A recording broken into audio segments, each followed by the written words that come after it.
Hello, welcome back to the channel. It's me, Emmy the Cat Lady, and you join me. We're back here in the glowing sea, which has been very dark and stormy today. And we're here, so this location is the Skylanes Flight 1665. So it's located just to the northeast of where we were last time at O'Neill Family Manufacturing. We can find a lot of downed aircraft across the Commonwealth. It's not surprising because, you know, beyond the kind of ground zero of the nuclear blast where things tend to get burnt, the real dangers are the kind of shock wave and the EMP wave that can follow after. The radiation damage comes a bit later than that, and the sort of sequence of events. And this is the kind of thing that can absolutely knock planes out of the sky. So this particular flight was on approach to Boston Airport, which obviously is to the east up here, so to the northeast of this location. So he was probably heading in that kind of direction and, you know, preparing to land. And then the bombs fell and the left engine failed and then caught fire. When the plane was knocked down, it struck an object that sheared off the wing and broke the fuselage in half. So that's why we've got basically two parts of this plane here.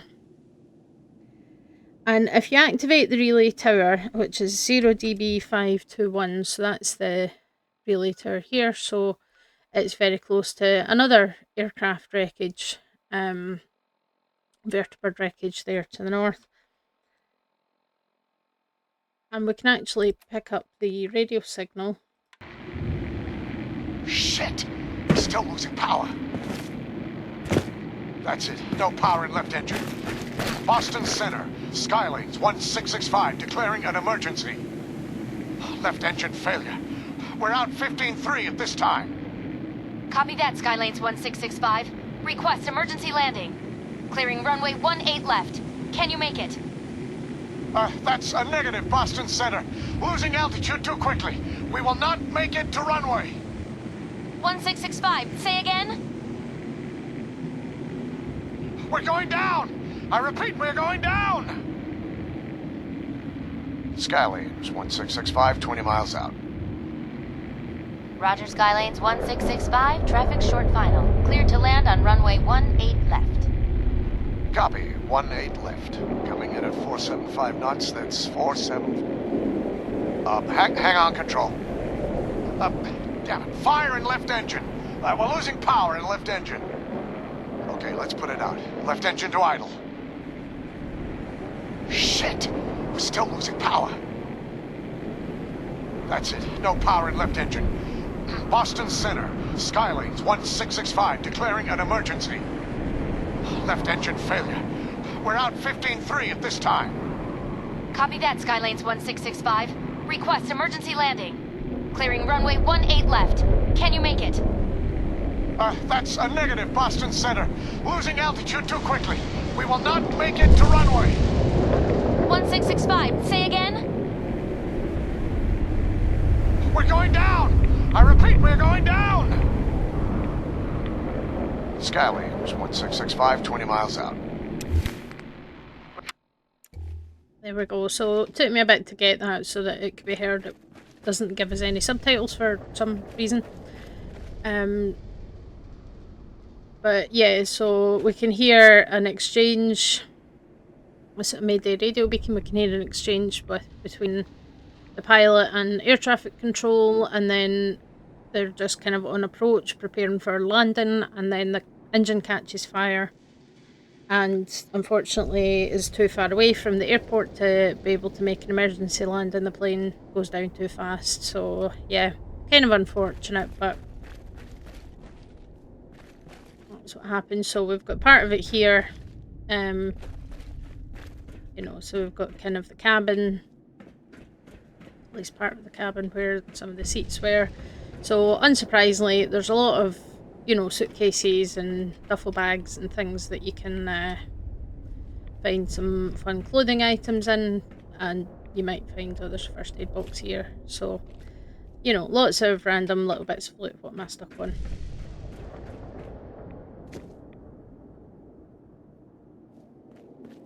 And then there's a wing, and then they've got the other kind of section over here. So we have got this part of the fuselage. There is some gunners and stuff. They added something here with the update where they added some Creation Club stuff and brought the Enclave into it. So there's sort of blue ash piles here. But that's kind of unrelated to what we're talking about today. And then yeah, we've got this part of the cabin as well.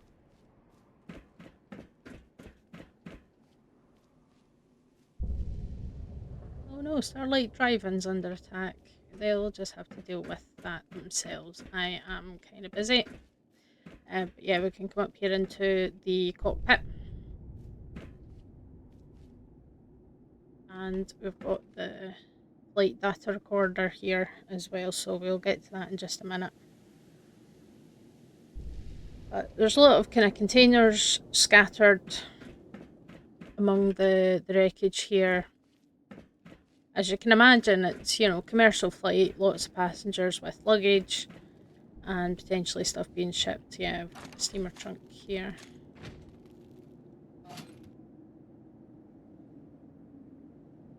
Turns lights on. Go turn it off. Cool. But there is definitely a very interesting thing going on inside this flight. So we need to go from the northwest side. Yeah, there we go. So we can actually get into what would be the cargo hold. So obviously where suitcases and stuff are put away, but there is a hidden compartment here. Which, why am I not getting the option to open it? It's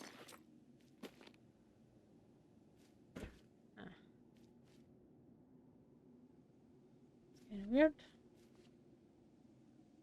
But yeah, we've got this hidden compartment. It's highlighted because I have got that perk that highlights, or I have got certain crafting materials highlighted, but for some reason I'm not getting the option to open it, which is weird.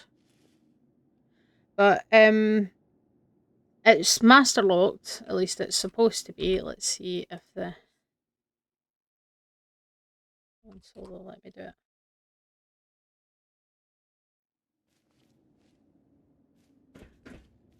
Oh. Yeah, there we go. So yeah, we've got this hidden compartment here. It's master locked. Obviously, it must have a very small bit where you can actually mouse over it to open it. That was kind of weird, but you know, that's Fallout 4.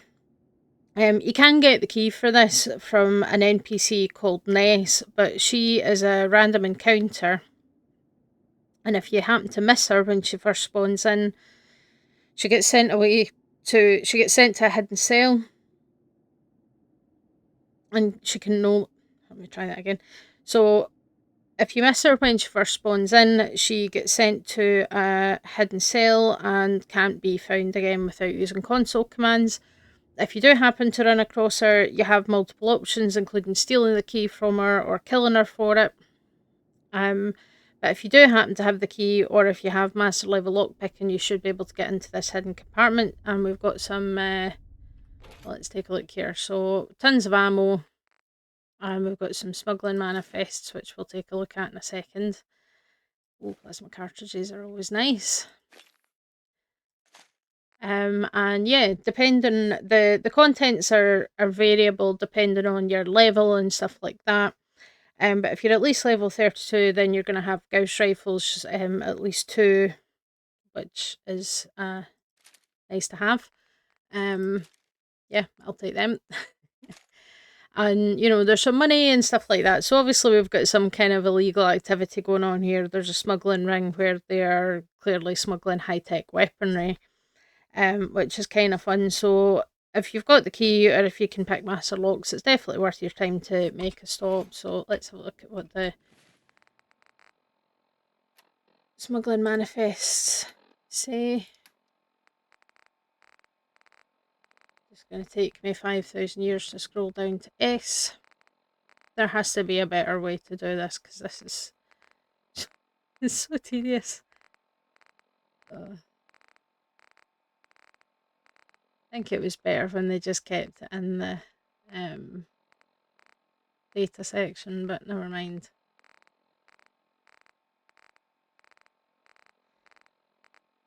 Right, oh, we're in PR, we're nearly at S, we're nearly there.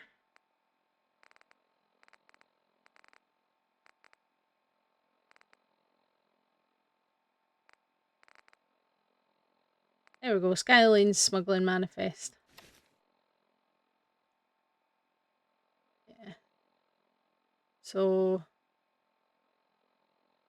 interesting that they're keeping track of people when they're, doing illegal things, but hey, here we are. So yeah, that's the stuff that we found. Medex, Psycho, Mentats, Gauss rifles, electromagnetic cartridges, 10mm pistol, plasma cartridges, and some cash. So that's nice. It's the same thing. Yeah. I don't know why there's that many of them, but there is quite a few. So yeah, definitely an interesting little find here. It's kind of cool that it's connected to like a random encounter that you can get the key for it, but I don't know whether it's not. I mean, I don't remember ever coming across that NPC myself. I only know it exists because it's mentioned on the wiki. So I don't know if any of you guys have seen this and been able to get the key from her. It's quite obscure, and especially if if she happens to be like spawning as a random encounter, but you're busy doing something else and you don't notice her, so you don't start an interaction with her, and then she's basically gone for good. It's kind of difficult to make sure you get that, but at least you have the option if you've got master lockpicking that you can open it, and that means that you can still get hold of the stuff. So then the final thing we've got here is the flight data recorder, which is your black box essentially for these flights. So it's kind of records what happened for investigating aviation incidents and plane crashes and stuff like that. But there is the weird thing is there's a wee bit of contradiction between what the Mayday transmission says versus what this says. So I'll let you listen to that and see what you think. Approaching Boston from the west, we've got heavy winds, but it shouldn't be a problem. Lining up for runway 2 at heading. What the hell is that? Some kind of bright light from the north!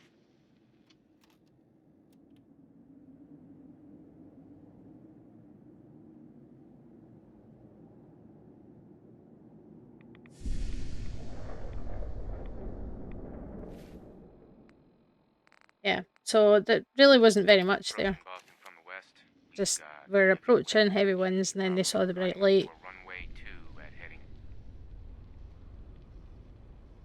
What the hell is that? Some kind of bright light from the north. Yeah. So it doesn't really match up, especially because he's saying bright light from the north. So obviously, when a nuke goes off, you see a flash, and for people that are close enough to it, if they see it directly, it can basically blind them, which you certainly wouldn't want for a pilot. But because of the position, so in fact, I'll look at the map here. That'll probably make it easier to explain. So obviously, we do see the nuke going off at the start of the game, and we're up here in the north.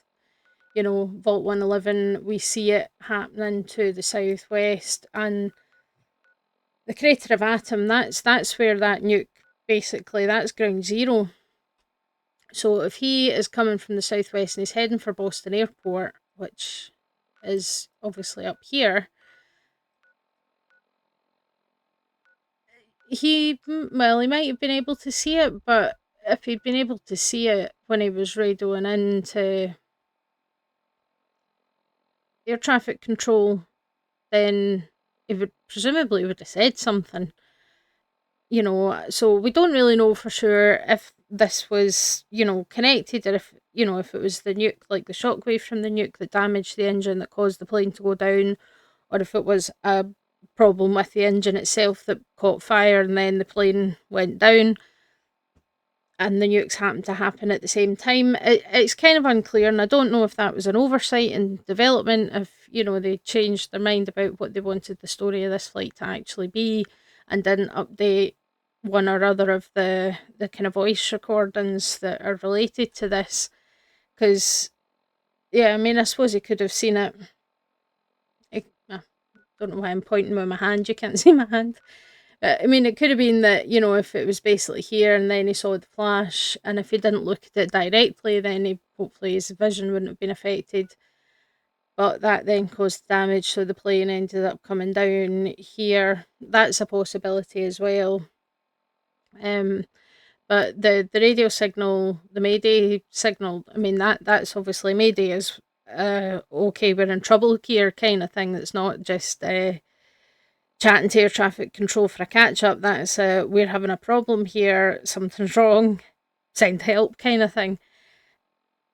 And it doesn't match up with what the flight recorder has on it, so it's a wee bit of an odd one. But obviously, you know, given the timing of things, whatever happened and whichever order it happened in, people weren't going to survive this situation. There's just, you know, planes crashing.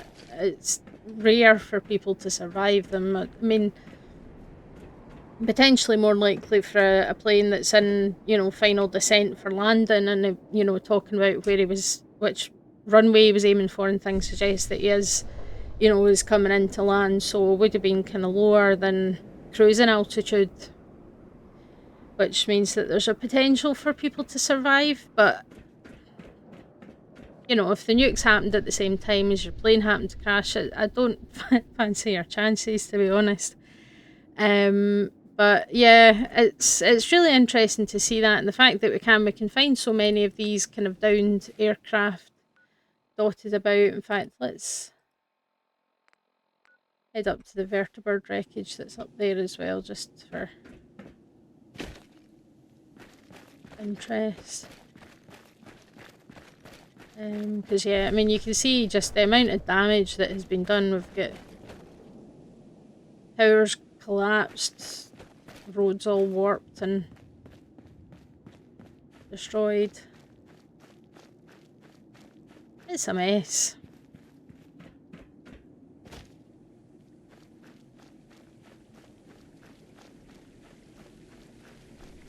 Definitely not a place that you'd really want to spend any more time than you have to, although I do find it very interesting to explore unintelligible radio signal. So this wasn't actually something that I planned for today. I've just kind of thought, well, might as well.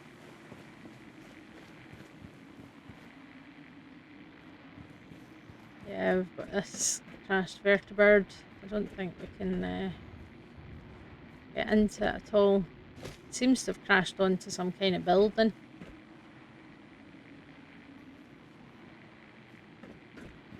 And, well, the vertibirds have proven that they're not the most durable aircraft in the Fallout world.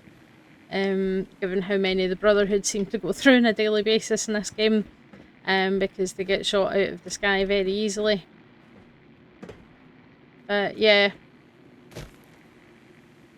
there's just a ton of these, and yeah, we've got bits of cars, trees. Definitely looks like that's crashed onto some kind of building, as far as I can tell.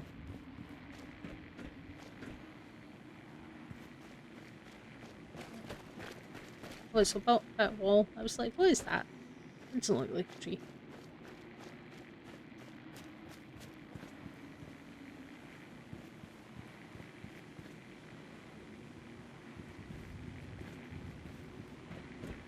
Yeah, so there's crashed vertibirds nearby, but there's not really anything of interest to find on this one.